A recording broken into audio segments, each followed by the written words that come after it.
Olá! No vídeo de hoje nós vamos conversar um pouco sobre recomendações pós-operatórias da cirurgia de hérnia umbilical. Aqui eu deixo claro que são recomendações que nós damos para os nossos pacientes. Tá? Então cada equipe tem a sua sistemática, tem a sua rotina, então não necessariamente o que eu vou colocar aqui se aplica ao seu caso, tá? Mas em linhas gerais o que a gente vai colocar aqui também vai ajudar nesse momento importante de seu restabelecimento depois de um procedimento cirúrgico. Então, algumas coisas que eu destaco aqui para vocês. Primeira coisa é que alguns sintomas no pós-imediato, eles podem acontecer e não devem preocupar. Por exemplo, nos nossos pacientes que são submetidos à correção de hérnia umbilical, normalmente nós fazemos o procedimento sob anestesia local e sedação. Então isso significa que o paciente não toma RAC, não faz peridural, não faz anestesia geral. Esses procedimentos anestésicos, peridural, RAC anestesia, anestesia geral, podem ser também realizadas, dependendo da situação, da dificuldade técnica, mas assim, em torno de 90% ou mais dos nossos pacientes são submetidos com anestesia local e sedação em ambiente hospitalar. Ele recebe alta poucas horas depois no pós-operatório. Dessa forma, com a manipulação na região umbilical, ele pode perceber algum desconforto na região, uma dormência, tá? Pode surgir ali um hematomazinho, ficar um pouco roxo na região umbilical, pode sair um pouquinho de secreção na região da ferida, do corte, como a gente chama, né, popularmente, que a gente faz transumbilical dentro da cicatriz umbilical. Isso não deve preocupar, tá? A menos que seja alguma coisa exagerada, em grande quantidade, né, saindo secreção sanguinolenta, saindo algum tipo de secreção que preocupe. Na dúvida, é sempre bom manter contato com a nossa equipe. Mas, em linhas gerais, esses desconfortos eles são realmente muito leves e transitórios.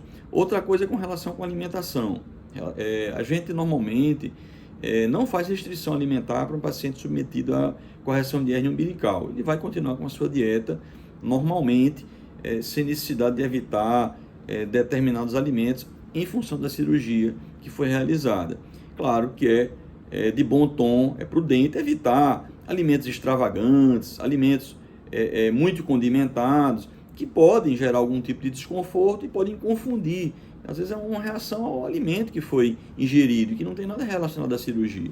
Então, para evitar confusão, sofrimento nesse primeiro momento de recuperação, então façam uma refeição mais dentro do habitual para vocês e, em especial, buscando alimentos mais naturais e, consequentemente, menos industrializados, também evitando grande quantidade de ingesta de alimento. Tá?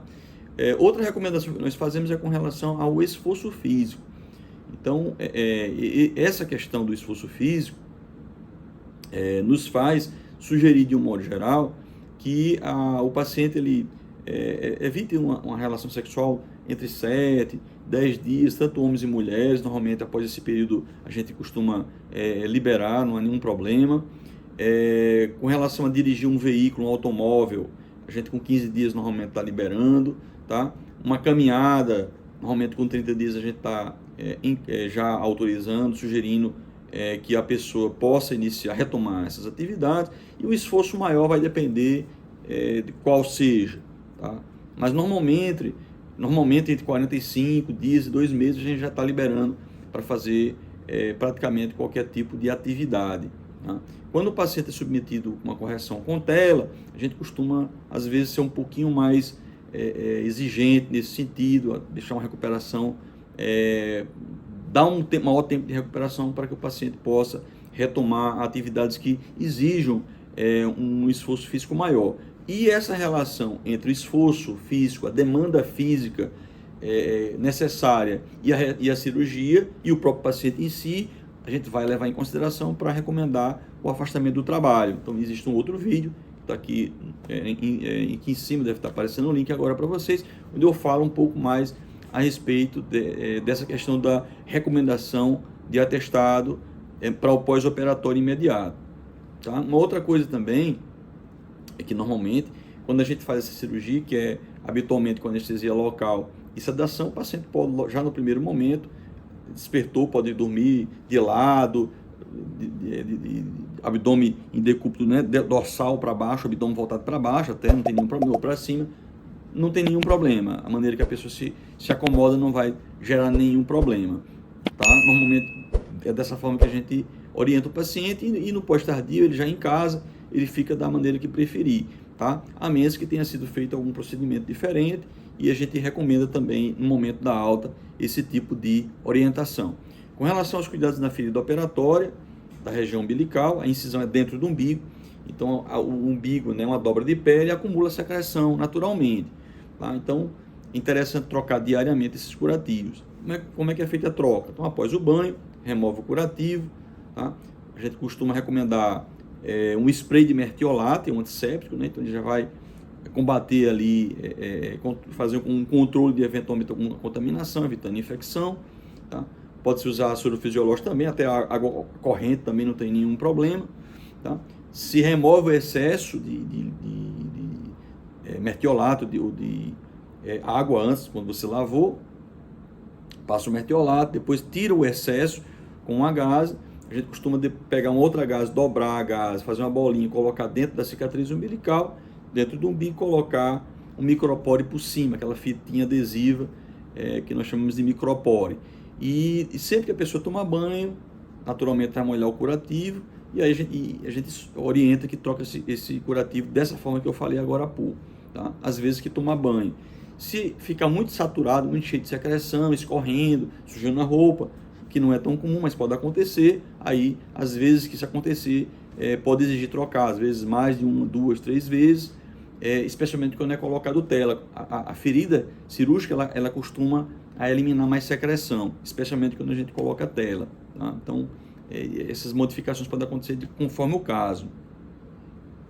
Uma outra coisa que a gente sempre recomenda é entrar em contato com a equipe, conosco, sempre que houver algum tipo de dúvida, alguma intercorrência, algum problema, então alguma coisa que você acha que tem relação com a cirurgia, você tem dúvida, não tem problema, faça contato conosco, ou pelo WhatsApp, ou faz um pequeno vídeo, ou manda uma pequena foto, o vídeo até melhor, porque ele permite uma melhor qualidade da imagem, manda pra gente, ninguém vai estar compartilhando esse tipo de conteúdo, é algo sigiloso, a gente vai manter entre nós, a gente vai analisar e a gente dá um feedback, uma orientação de retorno para que vocês fiquem realmente bem tranquilos.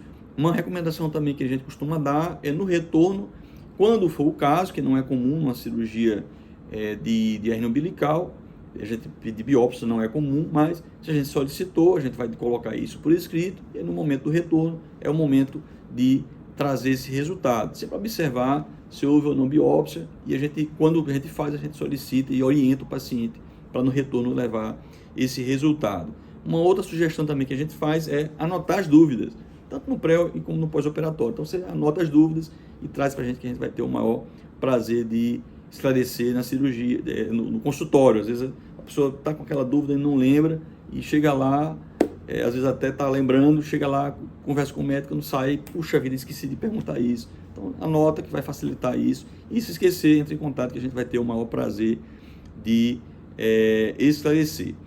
Tá ok, pessoal? Então, em linhas gerais, seria isso. Tá? Se você gostou do vídeo, dá um like aí. Aproveita para lembrar de se inscrever no canal também, para estimular a gente a produzir conteúdo abordando esses aspectos assim, importantes. Tá? Compartilhar o vídeo, a gente vai estar ajudando outras pessoas também a esclarecer esses pontos. Lembrando que cada equipe tem uma sistemática própria, né? Existem características próprias para cada procedimento, para cada equipe, cada médico tem uma forma diferente de trabalhar. Tá? Mas esse vídeo vai certamente trazer bastante informação interessante. Tá? Aproveito também para lembrar que vocês podem comentar, a gente vai ter o maior prazer em responder. Tá? Então fiquem com Deus, a gente agradece demais a companhia até aqui e até o próximo vídeo.